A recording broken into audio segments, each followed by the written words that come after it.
జై శ్రీరామ్ అండి. ఎలా ఉన్నారు? అందరూ బాగున్నారా? సొరకాయ పులుసు కూర చేయబోతున్నానండి. సొరకాయ పులుసు కూరలో మామూలుగా చింతపండు బెల్లం వేస్తారు కదా, నేను దాని బదులు మామిడికాయ వేస్తున్నాను.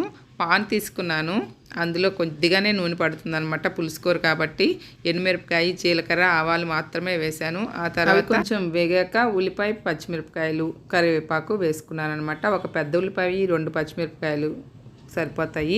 అవి కాస్త వేగేటప్పుడు మనం పసుపు, కొంచెము సరిపడా ఉప్పు వేసేసుకుంటాము. ఆ తర్వాత సొరకాయ ముక్కలు మనం మీడియంగా కోసుకోవాలన్నమాట. అప్పుడు మనకు కనిపిస్తాయి అవి తర్వాత కూడా, లేకపోతే పేస్ట్ లాగా అయిపోతాయి.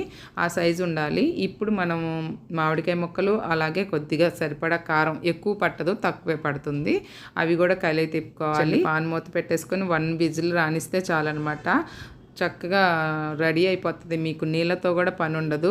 సొరకాయలో నీళ్ళు ఉంటాయి కాబట్టి ఆ నీళ్ళతోనే ఉడికిపోతుంది. కుక్కర్ మూత తీస్తే కూర ఉడికిపోయి ఉంటుంది అనమాట. తర్వాత మీరు స్వీట్ కోసం బెల్లం వేసుకోండి. మీరు ఎంత స్వీట్ అయితే తింటారో అంత సరిపడా వేసుకొని స్టవ్ వెలిగించుకొని అది కరిగేదాకా స్టవ్ మీద ఉంచుకొని ఆ తర్వాత గిన్నెకి తీసుకోండి. చాలా కమ్మగా టేస్టీగా ఉంటుంది. ట్రై చేసి చూడండి. ఉంటాను.